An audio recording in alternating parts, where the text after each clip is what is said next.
Media 2 Africa. L'Afrique vous parle. Une affaire de choix de stade. C'est le nom qu'on pourrait donner à la nouvelle bataille que se livrent le ministère des Sports et de l'Éducation physique et la Fédération camerounaise de football, FECAFOOT. Une rencontre, Cameroun contre Namibie, pour 2 stades, celui d'Amadou Ahidjo à Yaoundé, choisi par le ministère, et celui de Roumdé Adja à Garoua, dans la région du Nord, choisi par la FECAFOOT.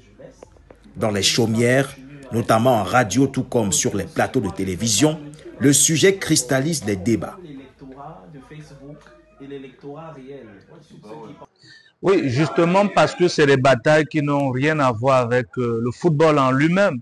Vous voyez qu'à chaque fois que la FECAFOOT doit prendre une décision qui est de son ressort, les pouvoirs publics les contestent à travers le ministre des Sports et de l'Éducation physique, qui lui veut simplement régler un problème de personnes en utilisant les instruments de l'État. Et Tofis, qui connaît comment fonctionne le sérail, ne veut pas l'entendre de cette oreille. Avant de claquer la porte de la réunion préparatoire que présidait le ministre des Sports vendredi dernier à Yaoundé, la FECAFOOT signifiait déjà qu'au vu des réserves portées contre le choix sur Japoma à Douala, la rencontre du 7 septembre prochain se déroulera plutôt à Garoua et non à Yaoundé, comme l'a conclu le ministre au terme de sa réunion. Alors la question divise pour revenir, parce que apparemment, en réalité, la vie de l'ONIES, qui est l'organe technique censé gérer et organiser la gestion des infrastructures sportives, cet avis, disais-je, à la fédération, on semble ne pas vouloir en tenir compte. Et c'est ce qui crée la division. Vous avez lu la correspondance de l'ONIES qui précise pourquoi elle juge qu'il est opportun que le match soit délocalisé à Yaoundé.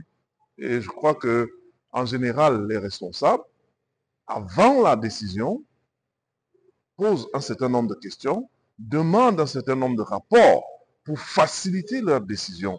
Alors, si vous pensez que, parce que vous avez la décision, vous avez la liberté absolue, eh bien vous vous trompez.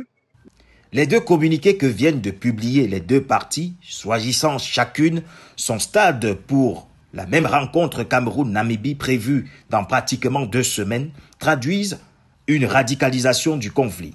Une situation qui doit certainement embarrasser non seulement les Lions indomptables, mais également la CAF et l'équipe namibienne qui devraient d'ores et déjà s'atteler aux réservations d'hôtels et autres pour la rencontre. Cette rencontre comptant pour la première journée des éliminatoires de la CAN Maroc 2025.